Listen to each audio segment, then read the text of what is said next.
Oh, what are you doing to me, Chris? Oh man, we're talking over the intro. Fuck's sake. Oh my god, this is gonna be a shit fest today, man. Yeah, it's tough. Welcome to Unfiltered, everybody. I'm ChanManV. Richard's here. Steven's not here yet, but we gotta start the show because we've been waiting and not sure when he's gonna come. But we figured we'd get started and at least start having folks call in because I think it's gonna get a while. It's gonna take a second for people to kind of get used to it and us to have the process down for you guys to join the Discord channel and all that good stuff. So if you want to call in, because we have no topics planned today, you guys are gonna determine what topics we talk about. What you do is you come and join the Discord channel that I have here. And I'm going to link the voice channel. You can hang out in the chat channel too. This Discord channel, by the way, is just the general ChanManV TV channel. So I'm there like probably every night. I'm almost there every night. So you guys can come and hang out whenever you want. But go ahead and join that for now. And what we're going to do is WarsGG is my admin in there. He's going to find... he's going to see if any of you folks hanging out in there are subs or Patreons. And then, of course, we'll have them go first since they're awesome. And then after that, then we'll start taking just viewers, anybody that has any kind of topic. So you'll jump on, ask your question or give us your topic, and then we'll start talking. So yeah. So anyways, while we're doing that, WarsGG will let me know once we're ready. But Richard, so you're telling me about your awesome last 3 or 4 days.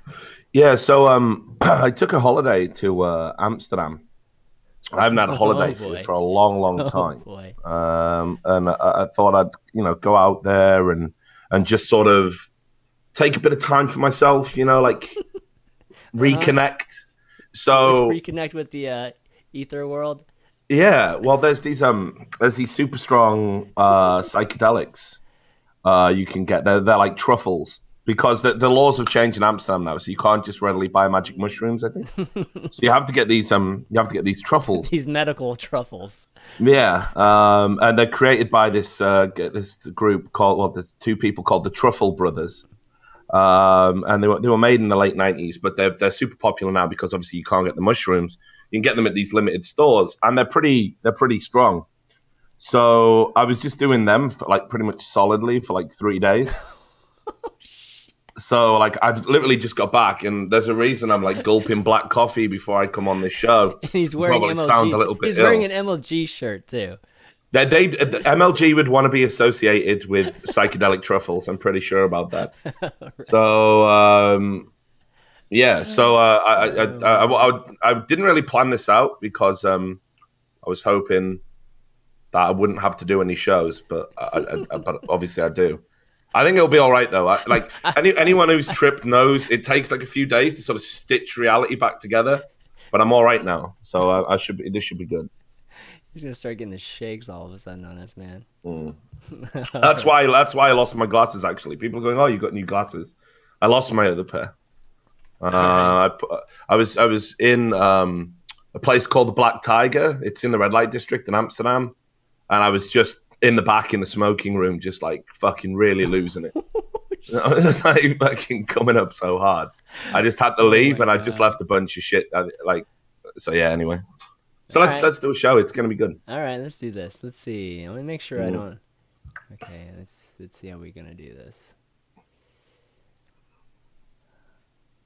All right, it's close. So just making sure we have the we have all these channels right. WarsGG, let's have him pick one.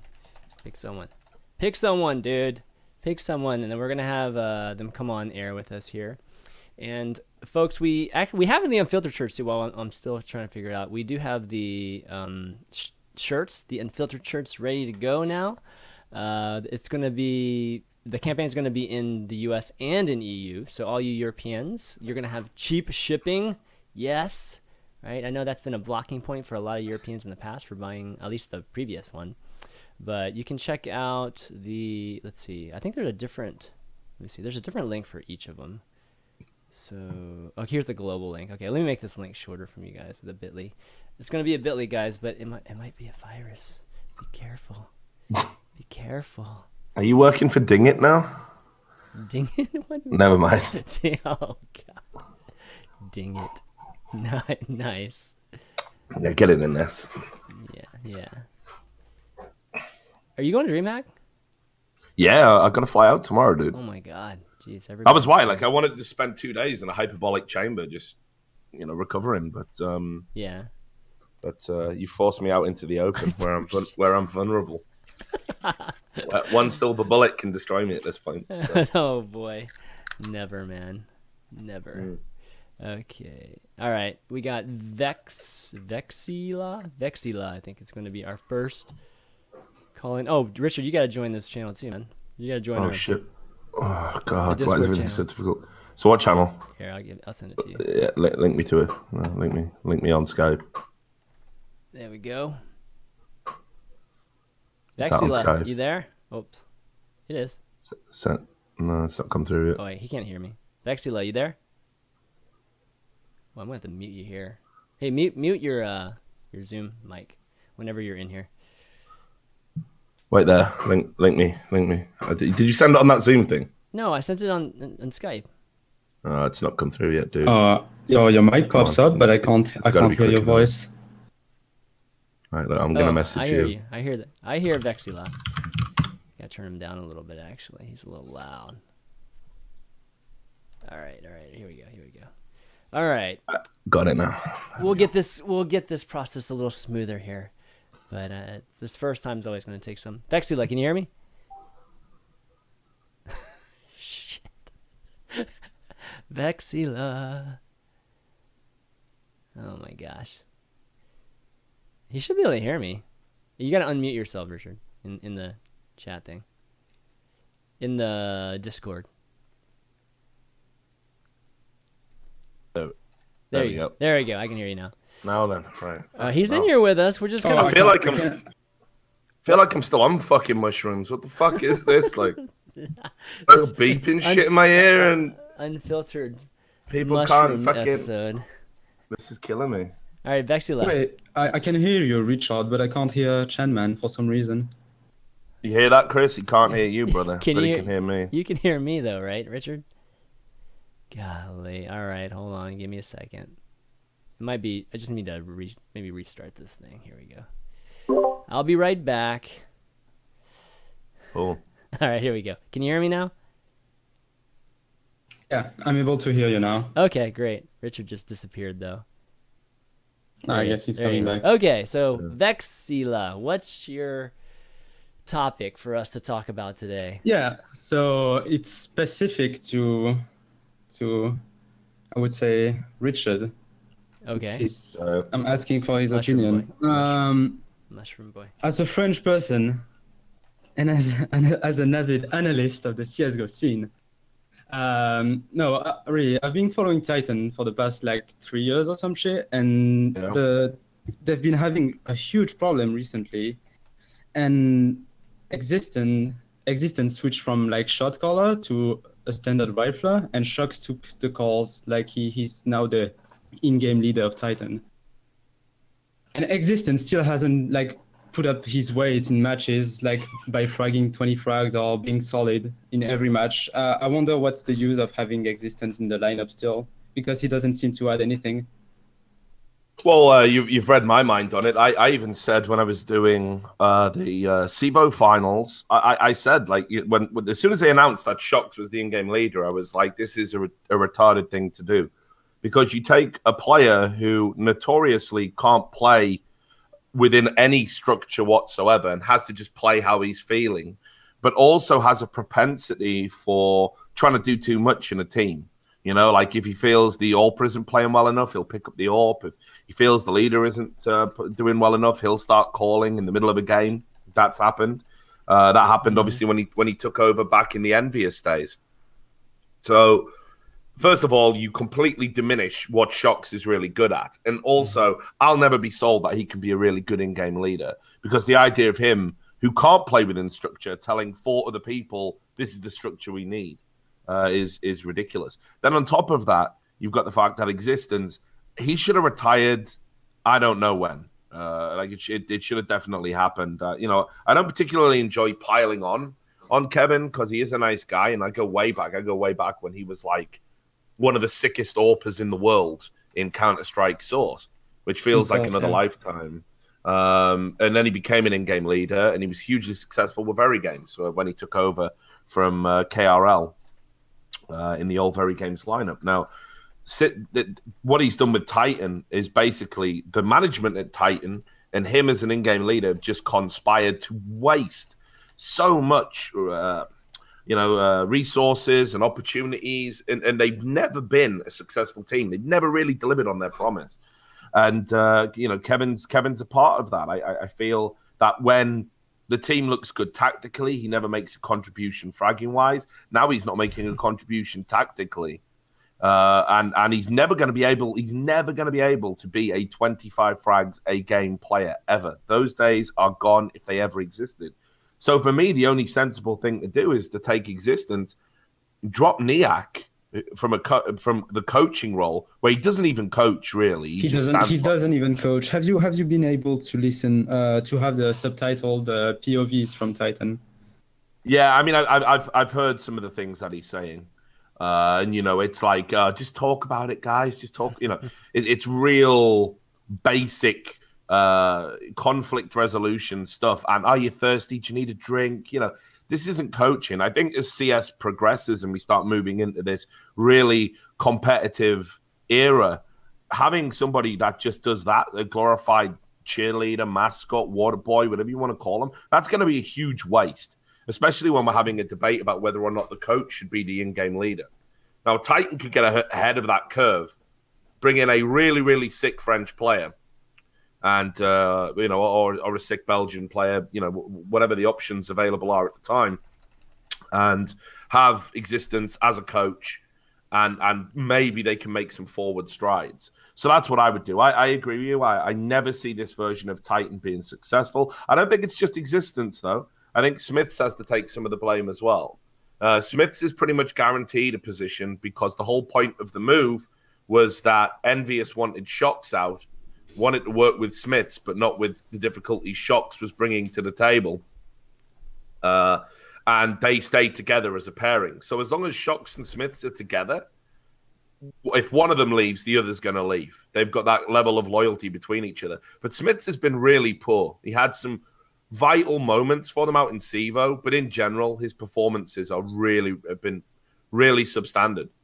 He's been fragging less than Existence in most games. So that, for me, tells you all you need to know right there. That those are the two people that are currently holding Titan back.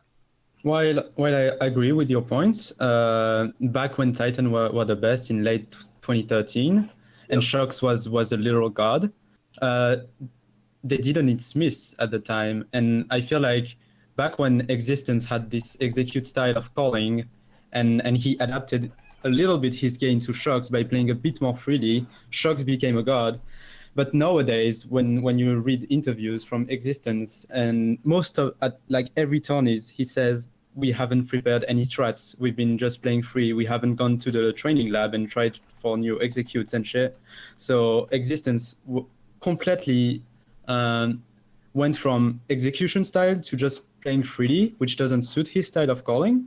Then he leaves the calling role. And I think that even though Shocks may not agree with it, I think that the execution style of the Existence is actually best suited for his play. Yeah, I agree with you. I mean, their T-sides notoriously have been poor. That's been the real problem. And when you think about, Existence, he's meant to be this great in-game leader. It was interesting because back when he was the in-game leader, they would actually have, before they brought Scream in, they would actually have pretty decent T-sides. It would be the CT sides they would fall down on. This is a team you would routinely see lose on Inferno, but they would get 70 rounds and still lose 16-8 on Inferno and stuff. They were notoriously poor on the CT side. Now it's role reversal. They're really struggling to do these executes. I think partly that's because they don't really have a recognized entry fragger. I think that's a waste of Shocks' talent. He's done it before. He did it for Envious for a brief period of time. I don't think it really works. I think if anyone needs to step up and be an entry fragger in Titan, it's got to be Scream. Scream's got that one bullet headshot aim. But right now, I don't think they're getting the best out of him. I think he should always have more impact as a terrorist with an AK in his hand than he should as a CT with an M4. I think there's lots of problems in the team, and I just don't think they can make it work with this current 5. I think there's too many deficiencies. I think at least one player has to make way, and they need to uncover some phenomenal talent, because it's quite clear right now that Envious have got all the best French players.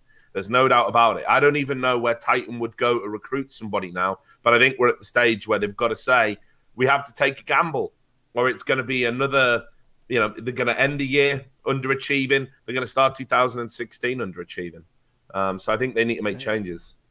All right, 100%. buddy. Well, let's wrap that up. Thanks for calling in, Vexila.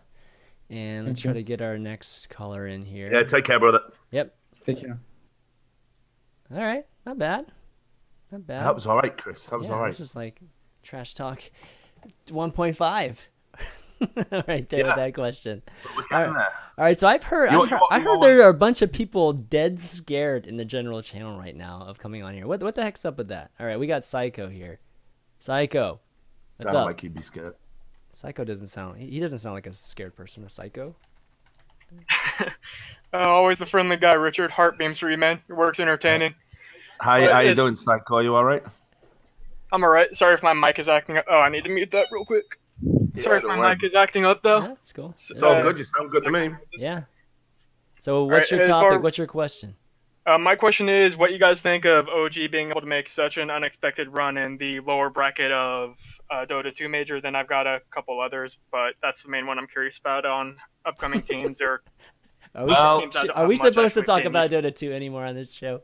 I'm not sure. So, Chris, we got our ass reamed last time we talked about Dota 2. Yeah, I don't even know if I want to answer this question because, I mean, first of all, I'm definitely not qualified to. I'll tell you that right off the start, Psycho. I ain't going to lie to you. I ain't going to lie. I wrote that one article recently about Dota 2. I had to put in, I don't know, 3 weeks of fucking research just to write something passable about which team might win it.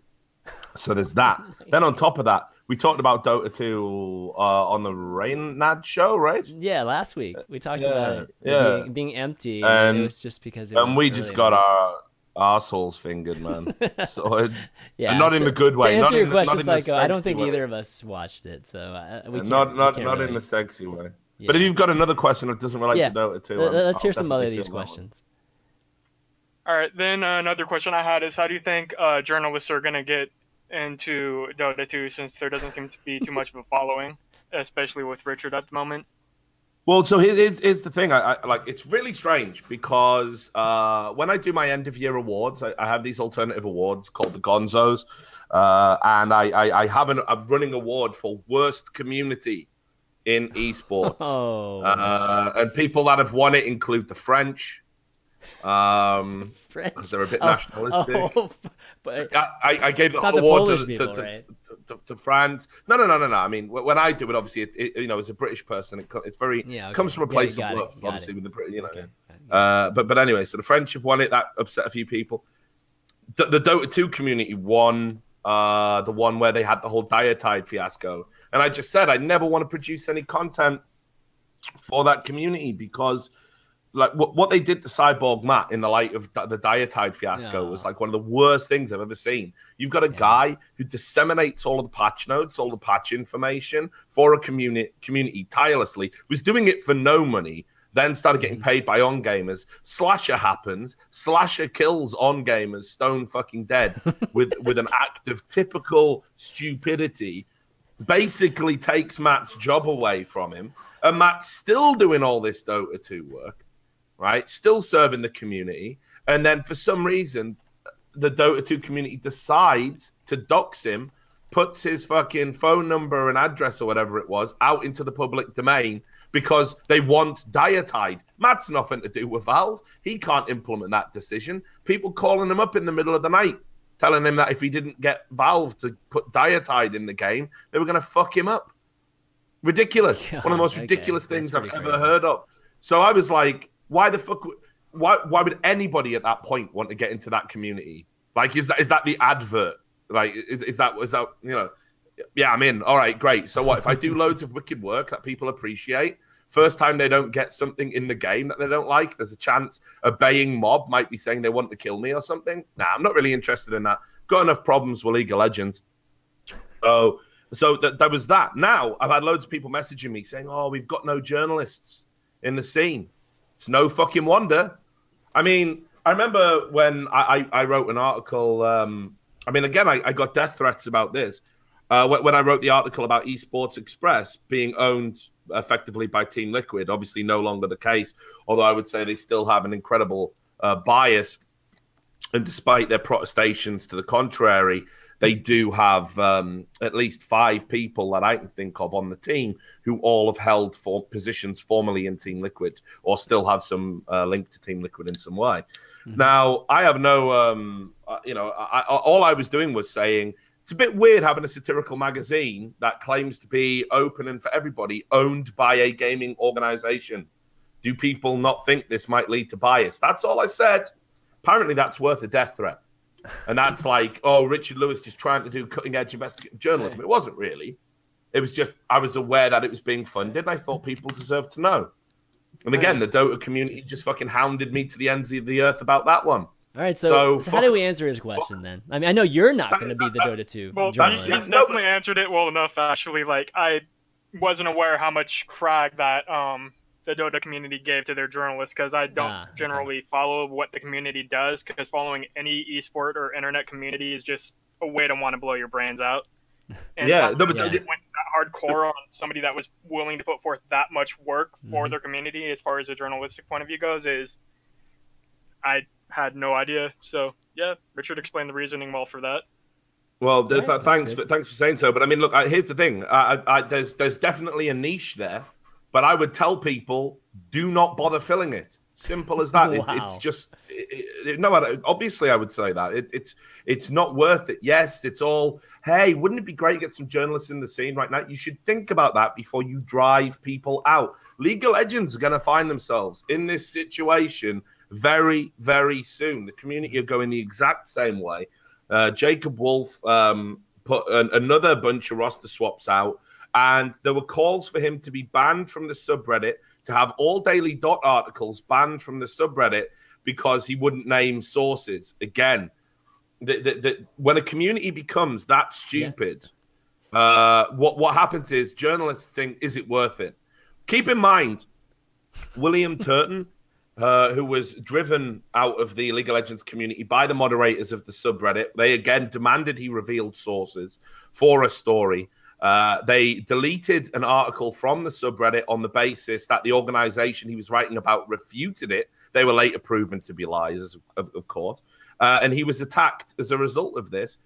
He was on the Forbes, 30 under 18 list for promising talent in America. You know, there was real fucking celebrities on that. He's now writing about tech journalism, hackers. He's going to be fine. He's going to have a great career for the rest of his life. He could have been writing about esports, but once again, the esports community fucking drove a fucking journalist out because they don't understand journalism, because they are morons and children. So what's going to happen is the League of Legends scene are going to find themselves in the exact same position Dota 2 are, where they're just getting the riot dick rammed down their throat. Here's another press release. Here's another press release. No. We definitely paid that team. There's nothing to see here. There's nothing to see here. And they're going to be like, why is no one writing about this anymore? Why is no one telling the truth anymore? You drove them out. So fuck them. Fuck any community that comes together and lets the lowest common denominator of a moronic mob basically make people's lives a misery for doing their job. Fuck them. The cloud is clearing for Richard here.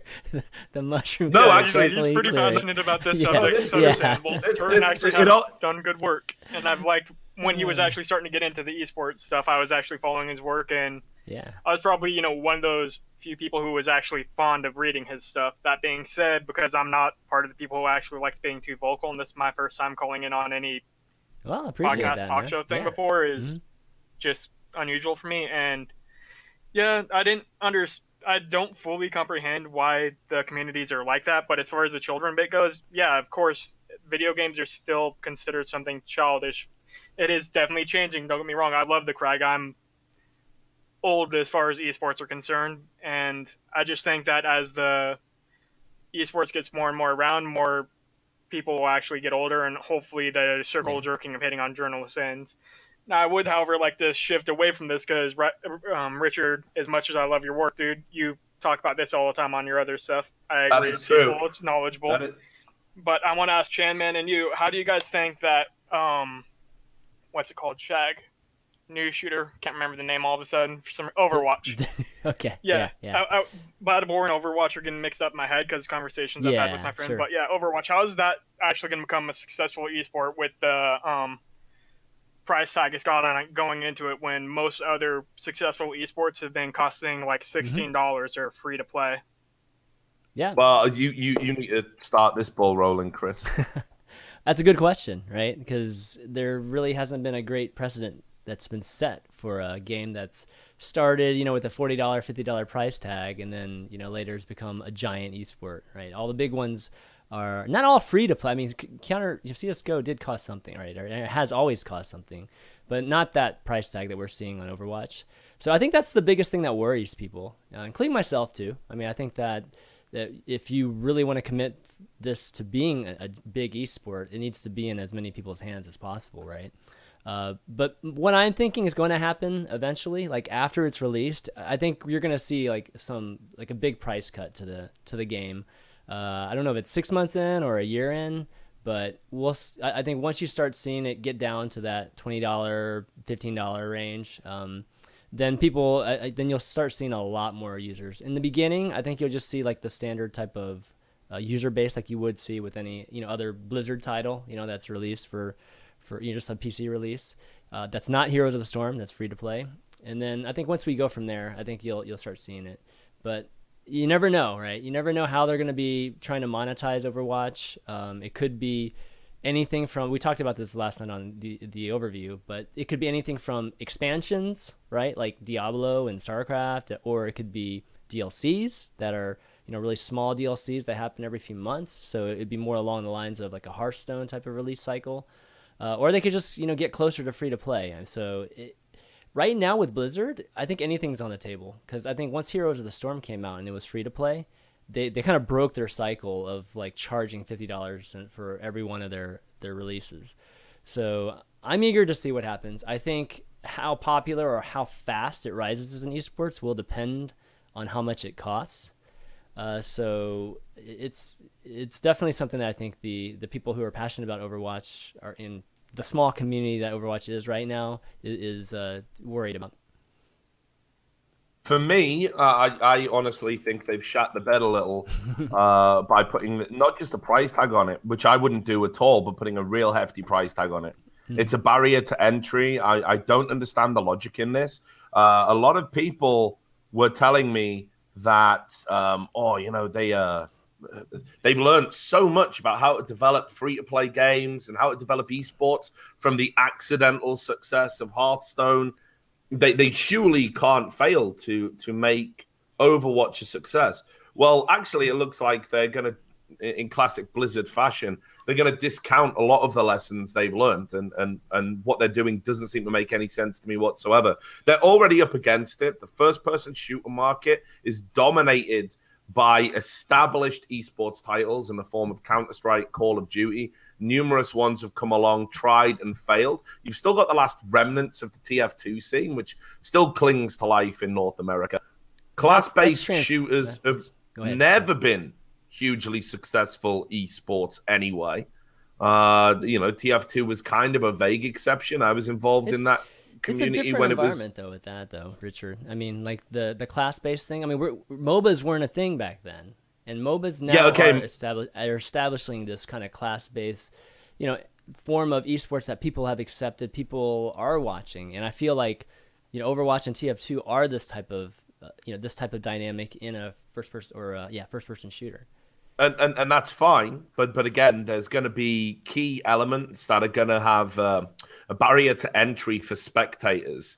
When you've got a MOBA, and there's a lot of kind of downtime, between phases of play. You think about a typical League of Legends game. Obviously, I know recent updates have altered this. But at the height of the stagnation of the meta, games would last 50 minutes.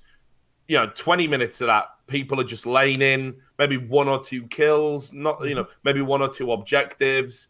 And there's all this downtime to explain what's going on. Well, a fast-paced first-person shooter isn't going to have that. So there's going to be lots to explain on the fly. I've talked to a lot of commentators who are thinking about casting this game, and they've said they've got some concerns about how it'll translate to an esports audience, whether people will be able to get it. And historically, there's nothing to make me believe it would be successful on its own merits. So you need all of the odds stacked in your favor, and I don't think Blizzard have done that. I honestly will say this now, and I've been wrong once before on these proclamations.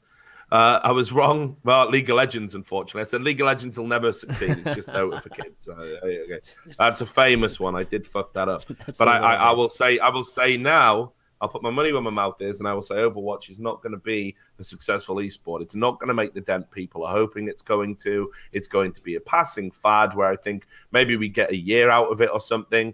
But it's just there's too many things that need to be altered for it to work, and unfortunately, those things are key to the design. So. See, I disagree with that. I'm on the other boat. I think Overwatch. Well, I think you have to be, don't you, Chris? Well, I don't have to be. I choose to be, right? So you would have your BlizzCon privileges revoked. Oh, it has nothing to do with that. It's shit on it. But I feel like, see, the thing is with Overwatch right now, and it's partially Blizzard's fault for hyping it up the way they've hyped it up like the last year and everything, is that it's not a finished product yet. You know what I mean? Like, it's a beta product right now. There's still a lot of things and they still have time to make improvements to production aspects to it. Spectator mode, we were talking about even just like these pre-feeds that TF2 has that really help with casting and things like that. The pacing of the game, they can alter that too. This is still in beta. There's still 6 months of beta, and a lot of things can change. But I do think that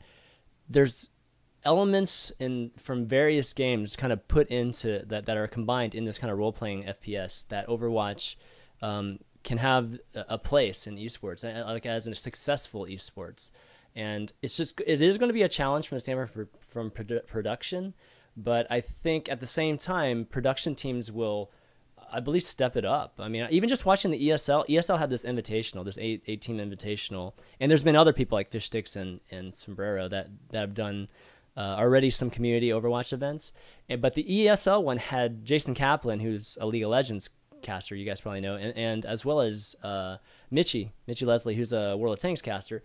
And they did a phenomenal job casting that thing. I mean, it was like watching, Dota 2 or League of Legends type of casting, like high action kind of casting. And even with like all the pacing being the way it is right now. So if you got a chance to watch it, you kind of got a taste of what Overwatch, I think, later on might end up being. And it was cool. I think it was definitely, it felt exciting, felt like an esport. The issue is with the camera, just like really figuring out how to do it. It was an issue with CSGO too, but CSGO obviously ended up being just all for first person point of view. But so they'll have to figure out, I think one of the biggest challenges is figuring out, how to show global, when to show first person, and figure that out. So we're kind of on different boats, me and Richard, on this one.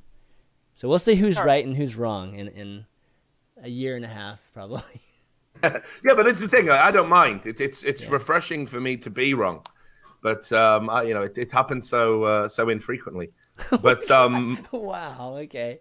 But all right. But I've my spider sense is very much tingling on this one, and I get everyone wants it to be a success, man. Like, I'm talking to people who are working in successful esports scenes, praying and hoping that it's going to be, the next big thing. But I don't know. Blizzard just have a way, it's like I say, you only need to look at the way, for me, and obviously I won't get into this now, but Heroes of the Storm went, and I think we wouldn't. We're all worried. They made mistakes because of that. Yes, they made of mistakes. Course. They yes. made mistakes, and the easily avoidable mistakes if you just knew a little bit about your history. And Blizzard are notoriously stubborn and don't seem to learn their lessons about esports like a company of their pedigree should. With Heroes, though, Heroes is like it was a game that has direct competitors, right? I mean, even though it's more of a casual kind of feel to it, and there are some design elements that are a little bit different. I mean, they are direct competitors to Dota 2 and League of Legends, where Overwatch, I feel like there are communities that are transitioning into Overwatch, not necessarily competing against Overwatch. There will be other games coming out that are basically like Overwatch, but right now, I feel like it's the only role-playing FPS that's new. And we're seeing TF2 community kind of come on over to Overwatch. We're seeing the old Quake community come over, some of the and various other communities too come on over. So I think it's in a different place than Heroes of the Storm 2. Well, I hope you're right. I hope you're right, because I'd like to see another successful esports scene. Obviously, the more the merrier for what I do. But unfortunately, I just don't see it. Like, I can't get on board this particular hype train. All right, Psycho. Thanks for your question, buddy. It was a good one. Yeah, take care, Steve. Sequence, thanks a lot for the support, man. Thanks for having me on. Yeah, no problem. Buddy. All right, next we got Locus. I think he's a regular on yours. Locus. Oh shit. Oh, that's the good one. Welcome, Locus. What's up, man? What's up, buddy? Damn, I was sweating because this guy. Oh, you're loud. God, the volume on this. The volume on this. Can you turn me Discord down? Yeah, there you go. I got you. All right. I was sweating because that guy was supposed to talk about Overwatch, and his first two questions were like about random shit. I don't know, dude. I really wanted to follow that up, saying, why is it relevant that it's esports, it's success in esports? Like, I think the main objective from Blizzard is just to create a successful game on its own, not necessarily to create an esport. Yeah, I mean the esport. The reason why we talk about esports, and that's something that I completely get why you guys are talking about esports, right? But it just seems like there's a little bit too much value sometimes placed in it, in terms of it's not necessarily like you can put in a lot of effort into trying to create a successful esport, right? But there are a lot of variables that you cannot account for. And it seems that, you look at Blizzard and they made such too many mistakes in HOT, since everybody's saying, fucking hindsight 2020. But it's they probably have teams of dedicated specialists that are analyzing the data and analyzing different communities and etc. And I mean, I think they make educated decisions for the most part. It's not that they're going absolutely like, oh, we're just gonna do random shit all day every day. It's like, I don't know, for the most part, every game that became an esport was not developed to be an esport, right? Like, every game is just a successful game in its own, and then it develops an esports scene, right? I'm not sure if that's true about Dota 2, because maybe when Dota 2 was being created, WoW was already looking over the fence, but I don't necessarily know if that's true or not. StarCraft 2 also, right? StarCraft 2 was probably but it was probably had a heavy influence on StarCraft 2. Sure, but it was because StarCraft, Brood War was such a success in Korea, and overall, right? So it's like, I mean, when they see that the predecessor to that game, the StarCraft, the first part of it, was so successful in esports, why not? They're probably gonna expect the second part to be successful as well, because they're pretty much remaking the game with new graphics and few changes. So is your question, why are we? My question is, why does it matter that much? Well, I'll answer that one. Go for it. And I don't think it would have been on anyone's lips if Blizzard hadn't put it there. Blizzard themselves have said, to people in the build-up to it, that much like they said about Heroes of the Storm, we have big plans for this game as an esport. I've had Blizzard staff people tell me that. I know they've told other people that. I know that was always kind of the plan.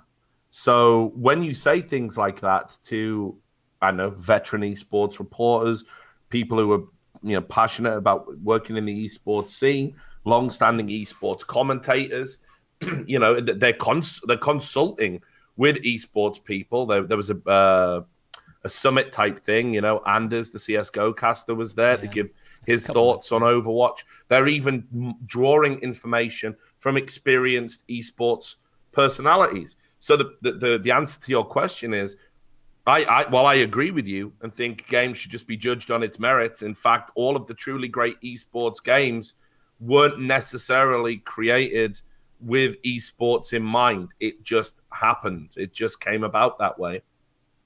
because the community built up. Blizzard obviously want to make a successful esport out of this, and probably is in wanting to achieve that goal. That's where the failure will stem from. Because I don't think, despite all of their experience and all the great titles they've put out there into esports, I still don't think they truly understand esports. So Well, sure, I guess but my take on it is, why are we talking about esports? It's because the competitive side of a game, and what we is now esports, like a developed industry called esports, is what elongates the longevity of a game. Like if TF2 was just around just as TF2 and there were no events or anything like that, or if any of these games didn't have any events surrounding it from a competitive standpoint, then it would fade away like much quicker. And then there'll be the next game that's out that if we were just on these cycles, right? Like back when I was playing, Sure. like about 10 years ago, I was playing a different game like every 3 to 6 months. Like I'd just be switching games because the lifespan of that game would just be done. That's kind of like the life cycle of some of these devs too, right? When they're releasing products. It's not until recently that esports has become a real industry and people are designing games to be esports. There's nothing, like I know you guys just said that there's most of the games that are successful esports weren't designed to be them originally, but that's not how it. I mean, that's not necessarily the best way to design a game. I think nowadays, knowing that that's an important, marketing tool, esports, or even just an essential tool to your essential to your game surviving for a long time or being relevant and produced and monetizing. It's smart to design it with like spectator modes, right? And certain pacing and thinking about just what production would be around it. There's nothing, I mean, that's smart to do that. Yeah, of course. Yeah. So anyways, like when we talk about Overwatch and we're talking about it, it's because it's an element to every game now, talking a competitive game, especially. Oh, yeah. So that's why we talk about it so much. Yeah, I get that, but it's more like a priority list, right? Like there are different things that you're working on the game, and there's a priority list, and esports is somewhere on that list, right? Yeah. Whereas quite a few people I see talking about it like it should be the #1 thing, and obviously Blizzard is never going to say, well, we're not expecting this to be an esports, fuck you. Like they're never going to say that. Obviously they're you mentioned that, yeah, they're putting in a lot of effort actually hiring people from other esports to try to make the most of it. But I mean, being a publicly owned company and part of Activision, they have to give returns to their investors, right? And after the fail of HOTS, I mean, they kind of have to. They just rely on a business model that at least guarantees them the return of investment, right? Like, because it's much riskier to try to create another free game that is just going to be there. I mean, from their perspective, it's not even so. If we're talking about why they're charging $50-$40 versus free, people are gonna. Can you imagine how many skins you could make for Winston? I mean, how many skins you can make for all this? The backstory of those characters are very well developed. So it's. I don't think there would be an issue monetizing, even if you sold it for like very little and just went with micro content. But they have no experience doing that, right? I mean, they have some experience with Heroes now, right? I mean, they have some experience now with Heroes. They are selling the Origins pack, which is essentially, kind of the skins thing. I don't know, dude. I tried playing Heroes, and the fucking monetization model was so cancer. Holy crap! Like the only way you would actually unlock Heroes and by doing the quests and shit. I don't know, dude, and costs so much. I don't know, man. All right. Well, appreciate the question, buddy. Wait, quick follow-up. You have one more? Okay, one more. Okay. Unrelated. Cool. Yep. Yeah. So last week you talked about I think it was some sort of a game award show, which Richard was one of the panelists, or not panelists, but one of the people that was advising on what games should be awarded. Yeah. Yep. So, and you were talking about, there's only one female involved in the decision making of who receives those awards and etc. And there was apparently people calling it out on Twitter. Why does it matter how many people from each sex there are, as long as it's the best people available? Well, that's the implication, isn't it? We have without there being any sort of measurements attached to the people that have been asked to come in and effectively judge. That there isn't any discernible measurement of quality or appropriateness. Of course. So we can't say one way or the other that it is the 32 best people.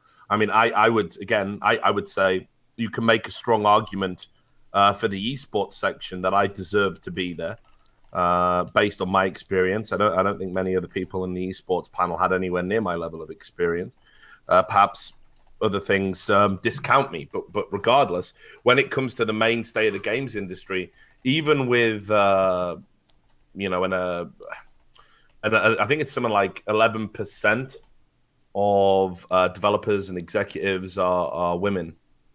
Then in that case, we should have a greater amount that represented in the final numbers, and we don't. So there's always an implication that with a lack of representation, is there an implied sexist bias under the surface? Now, lack of representation statistically doesn't mean there has been any bias, but when you look at other figures, we probably could have got a few more women involved, and I don't think it would have been a problem otherwise. Keep in mind, I'm against tokenism of any kind. I find that to be super insulting. It's actually insulting to the people who are the beneficiaries of tokenism, whether they want to admit that or not. But equally, they could have, you know, I think we could have tried a lot harder. It seemed to be put together in a very not slipshod manner, but you know, perhaps it was just a group of people that were on speed dial, and maybe people didn't dig sort of deep enough to ensure we could have avoided what's a rather tedious argument at this point. And especially in this climate, they should have been mindful of that. I know you should have known this was going to happen. Right? Yeah, of course. I mean, I remember when the fall Fallout 4 leaks happened, and it was erroneously leaked that you wouldn't be able to play as a woman in the game. And everyone was just up in arms about that. Yeah. Now, even though this was the first game that would have been true for, and you have a fixed protagonist with a fixed storyline and indeed recorded script lines, this would be the one game it probably would have been forgivable for. But everyone went into a fucking apoplexy about that. Right. So you should know these days it's a very sensitive and sore subject, and it needs to be handled sensibly. And if there's any form of disparity in the numbers, people are going to complain about it. So you got to walk the tightrope of not bringing people in as token gestures, but actually looking at something critically and saying, you know, could we have women experts in this panel right now? How hard would it be to get them? Yep. Are there any women who deserve to be here? And I think the implication from some of the people who got upset about it is people don't ask that question enough. And I have no problem with the asking of that question. All right, Lucas. Thanks for calling in, buddy. All right. Good show, guys. A shout out for Legacy of the Void. It's going to make a return, guys. All right. That's right. Yeah, we're all That's convinced. Right. All right. Our Vendelin is next. Okay, let me get him in here. Welcome, Arvindelin. You there? Greetings from Germany. Oh, hey. All right. We got a European here. All right. Do you have a topic or a question you got for us? Yeah, actually, I had a question for you, ChanManV. Oh, okay. Recently, on a recent show, when talking about BlizzCon, you were mentioning how you initially didn't have any plans to produce any more StarCraft content, but after the community event, you maybe thought it would be worthwhile again. So I was just wondering if you right now have any plans for producing any future StarCraft content, because I personally really enjoyed that. Yeah, so let me, I guess, kind of talk about what the last show or a couple of shows ago that you were mentioning. So yeah, after coming back from the StarCraft event, BlizzCon, and being invited to the summit as well as the launch party by the StarCraft 2 team, I think everybody in the StarCraft 2 community came out of BlizzCon feeling really, really good. It was partially to do with the BlizzCon just event. StarCraft is still the centerpiece of BlizzCon, which is just so awesome because we all love watching StarCraft. We all love just love StarCraft, and a lot of people in the industry have been people that come from the StarCraft, and how StarCraft kind of led the way, into esports, at least this age of esports. So we all came out of that BlizzCon feeling really good, and my comment had a lot to do with that. Just that, going into BlizzCon, I had no plans to really do any StarCraft 2 content, just because I just felt like there were just some new things I wanted to do, and just given that there are already some people like Base Trade already doing Lycan and those guys doing content right now, then it's not really necessary for me to come and do any content there, because they're doing a pretty good job there. So to answer your question now, I don't have any immediate plans to do it. As you can see, I started an Overwatch show recently too, which I had been developing for a while. But I did participate in that Archon tournament. I mean, I will, try to support any of the folks in the StarCraft 2 community trying to do some things. I talked to Fear Dragon a ton while we were there. He's a really great guy. Again, I supported all the stuff that Base Trade does. That Archon hockey thing is basically Wednesday Night Sprites, essentially. It's just focused mostly on Zealot hockey, not Archon hockey, Zealot hockey, which is what I was pushing the arcade team to do for a long time, is to focus on a game. And so now Blizzard is working with Base Trade to do those shows, or those events/shows. So really cool. That's great to see progress there, because I still think the arcade is a blown opportunity that's still possible to invigorate, maybe in the form of like a BattleNet arcade versus just StarCraft 2. But yeah, so I won't be doing any content, just original content for StarCraft 2, but I'll heavily support anybody doing StarCraft 2 events or any kind of content. Okay, thanks, man. Yeah, no problem. You broke his heart, Chris. I break my own heart sometimes, because it's just like I wish StarCraft 2 was, just as popular as League of Legends, and I mean just as popular as Hearthstone right now. It's like any of those things. I think a lot of us wish that, and that's the one community that I didn't even get a chance to say this though. So I'm gonna make sure I say this episode, because I didn't get a chance to say it last time we came back from BlizzCon. But the StarCraft 2 community and the Blizzard team at this point in time, I think is the best in esports. I think their community team and their the organization in general, they actually appreciate the community, the content producers and everything. Even the smaller ones, you know what I mean? The people that were invited to the launch party, whether it was Kara or it was Amy or whoever, even I think Hayoki even might have helped with the planning of that. The whole community was invited to that launch party. It wasn't like that at Heroes of the Storm for Heart of the Swarm. There were probably about 50, 60 of us. There were 130 of us that were invited, and they paid for our trips. They paid for our stay, and this is just to celebrate the launch of Legacy. I mean, this is the existing community. This isn't like going and getting Anders or somebody, right, to try to get them to make new content. This is the people that have been making content for years, and that appreciation, you don't see that in the other communities. So I just want to make sure that at least I go down on record on one of my shows saying that how much I appreciate that team, because they, when I was only getting 200, 300 viewers for Pro Corner, I remember there's a Christmas show. They sent me $2,500, $3,000 worth of Razor gear to give away to my tiny ass show. You know what I mean? And that doesn't happen in a lot of other communities, or even any other community. So I will always have a special place, in my heart for those people. Guys like Brandon Christensen, who's working on Heroes now. Guys like Kevin Johnson, who's doing more cinematic stuff now for Blizzard, and Kiki, who's Zoeva, who's at Overwatch now. Rafa, Trayson, and all the guys. I could. There's probably a few more I'm just forgetting, but yeah, StarCraft 2 community is awesome that way, and then everybody just feels like a family. You've seen it, Richard, at all the events, right? The StarCraft 2 community, we're always a family, and that's really, really cool. I still get the occasional retard who attacks me on Reddit or whatever, saying, "Oh, you've never even played the game. Why is he in the community or whatever?" But generally, everyone was super welcoming, and I didn't get in on the gravy train when everyone else did at the start of StarCraft 2 back in 2010. I deliberately held off. And when the scene started getting really good for me was when everybody had that moment of awakening, oh, other games are going to be bigger.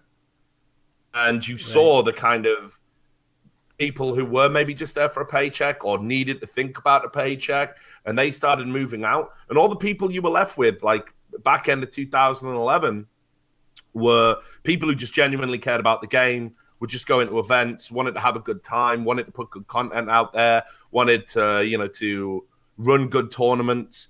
And that, you know, between 2011 and 2013, I would probably say that was like just a fucking blast, like being involved in the, you know, StarCraft community, and then, you know, working my way up to being a host and all that. I've always said I think it's one of the best esports communities I've ever produced any work for, not just on the level of the professional people who are involved with it, but actually the community itself. Because, you know, I think once we move past that super entitled phase, we're actually all left realizing like we're all involved in something that's pretty special, but it's going to peter out. It's going to dwindle. And the people who are involved in it, the people who still watch the games, the people who still play ladder, right? You know, they're the people that actually give a fuck about what was at one point the biggest esport in the world, and kind of the modern accelerator pad for the growth of esports that we've seen. It's not going to reap any of the dividends now. Those days are gone, but you know, we all played our part, right? Yeah. Well, what's, you know, it's just the tragedy of that is the game itself is the reason why it's been held back. You know, it is why it hasn't been able to rise. Everything else has improved over the 2 years, but unfortunately, the game itself by nature is just not conducive to today's gaming society. But okay, so it's too hard, dude. It's just too hard. It really is. It's too fucking hard. You can't give StarCraft to filthy fucking casuals. Look, I've been a gamer all my life. I can't play StarCraft. Fuck that shit. It's too difficult. It's too difficult. I remember when I got access to the beta of StarCraft 2. And I was like just playing on ladder, and I was losing like every game in fucking 5 minutes and shit. And just GG noob, fuck you, trash kid. Okay. You know, like just getting wrecked on ladder. I was like, brilliant. This is, you know, this is why when I reviewed the game, I just played through the whole fucking campaign. I was like, I can't be playing multiplayer. It's too much. I'll never be good at that. So I accept it. You know, I don't get any enjoyment out of that. I'm not just going to tokenly play a game that I'm dog shit at just so I can say, give me a paycheck. Not going to do that. Well, I can do the hosting gig without it. But it's a fucking too hard game. You can't give that to some 14-year-old kid. But you can say to him, look, here's Alistair. Here's a bull. It'll take you 10 years to learn how to do the fucking QW combo, you shit cunt. You can say that. That's true. Yeah, that's and true. kids will yum it up. Oh, can I make him look like a devil? Oh, can I pay £10 of my mother's money for that? They're the games that are going to succeed. StarCraft's way, way too hard for this modern audience. All right, Danny Fanny. Danny Fanny's on the call now. You got a topic? Can you hear me? Yeah, I can hear you. I do. I want to talk about chat bans and the myth of toxicity. Okay, that's a good one. That's a good one. About that. I'm strapping myself in. This is a good one. Well, I've been trying to get on Trash Talk for a while now. But, sorry, buddy. So... Blame my producer. Sam handles all the calls. I don't even see that shit. So just because I'm the original OG, man. Been stringing you along, he's an asshole. I'm the original OG, Danny. I've been given the chance to come in here. That's right. Ages ago, ever since the chat ban system started, I've had loads. I got like 75 at the beginning, then that went up to like 100, and then I got 1,500. Played through all of them, finished them all. Had one game where I didn't have any chat bans. Next game, and then I logged off. Came back on, 2,000 more. 2,000 more chat bans. Played through, I think, all of them again.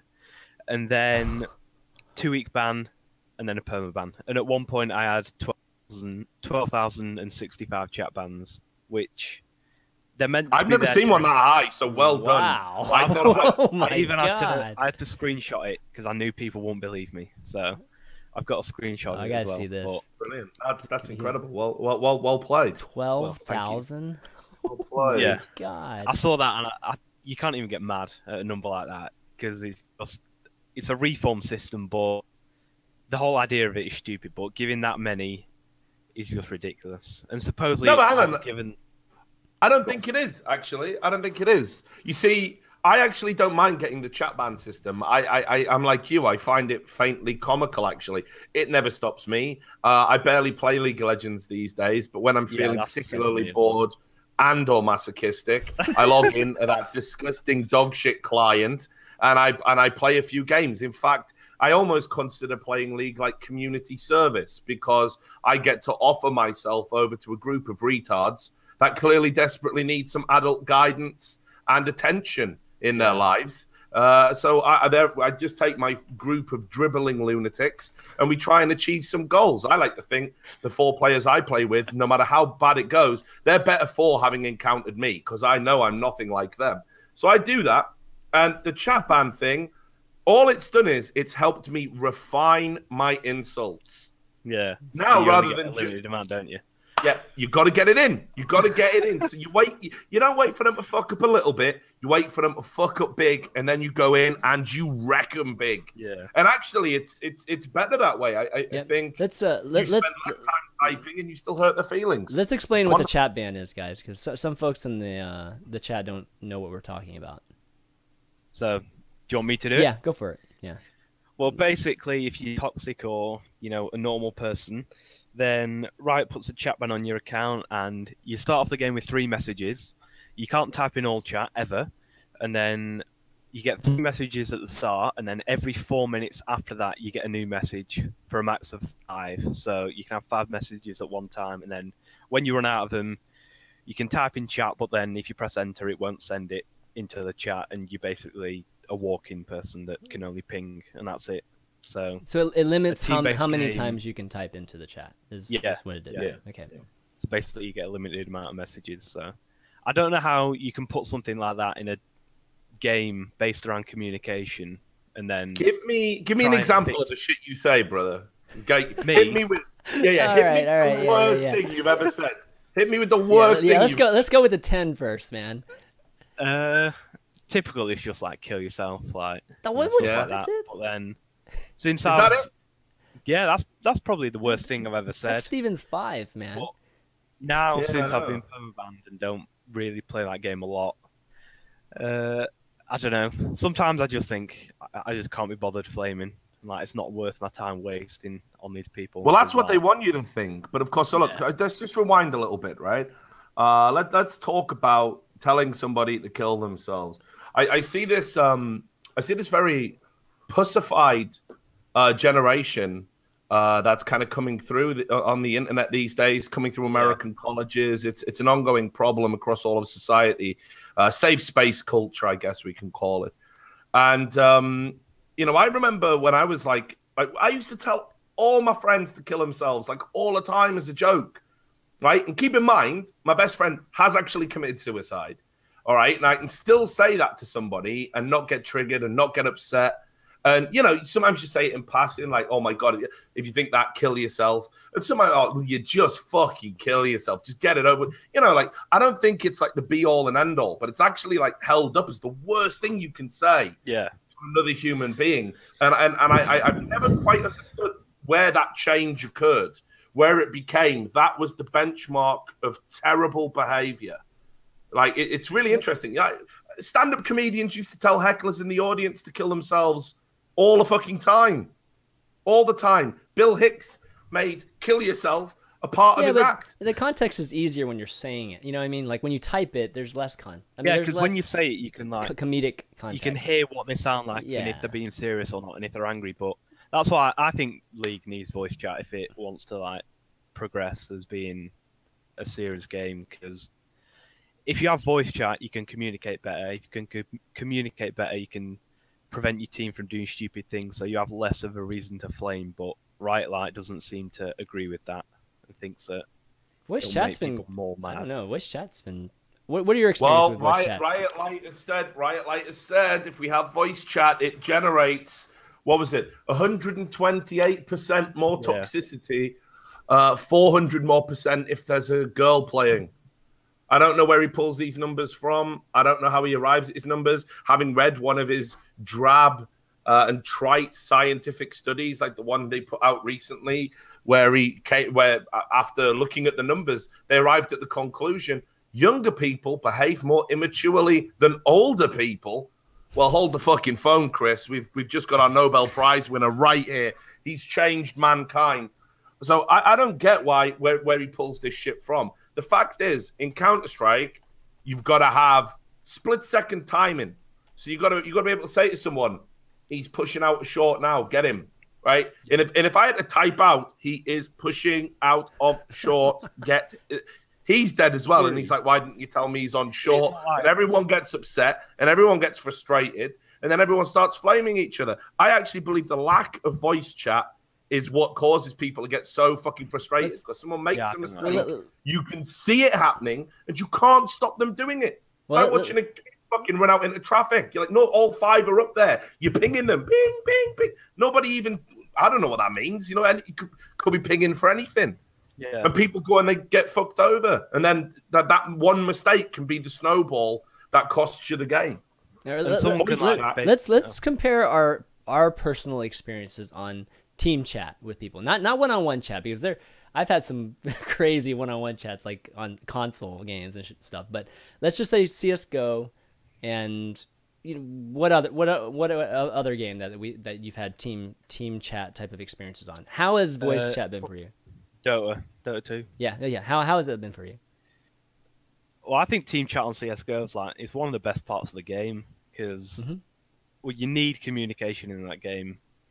And if you have communication, if you have voice chat and the enemy don't, then it's just you're clearly going to win, and vice versa as well. So I think you need it in a game like that, and you pretty much need it in any game. It's the biggest esport, but I think the practice environment for that is the one that is the most different to the professional environment. Because of course it is. They use voice chat in pro games, but then in ranked games, then you can't use voice chat, and you have to use pings and chat restricted people. That's what makes it so deceptive. Because, like, okay, I'll watch a League of Legends game, a high-level competitive League of Legends game, and I think, dude, I want to play that actually. It's a completely different game, isn't it? Yeah, and they're like, oh, they all just lined up together. They had such a sick team composition. Fucking brilliant. Fucking brilliant. Then you get into a real game, right, of solo queue, and you're just typing, guys, can we group up? Guys, can we group up? Guys, can we group up? Stop dying one by one. Guys, can we group up? And you can't even get people to just do the fucking basics. And it's pure cancer. Yeah. And the funny part is they expect their pros to actually go through that. They've publicly said, we'll never do a sandbox mode. We think the best way to practice the game should be solo queue. Well, it's motherfucking apples and oranges. It's got enough. The two are not alike whatsoever. So it's hideous. It's a hideous experience. Solo queue is fucking terrible. All of these people who play League, I never heard anyone say, love a bit of solo queue me, especially when you're playing solo individually. Which one of the reasons why they've now making it so you can queue up as a group of 4. They're trying to, which defeats the point of solo queue, of course. So yeah, it's fucking dreadful. So have you had major toxicity on voice chat in any of these games? You get the odd Russian in CS:GO that's flaming or won't speak English, but then sometimes you just have to sit there and laugh at that and just enjoy it for what it is. It is, isn't it? Yeah, it's more funny than anything else, like most of the time. But okay, yeah, mine's the same. It's either like extremely and you can tell good, it's joking. Yeah, exactly. Yeah, mine's either extremely good or it's just been so over the top that it's hilarious. I'm just laughing, and if I don't like it, I just turn it off. Like it's simple as that.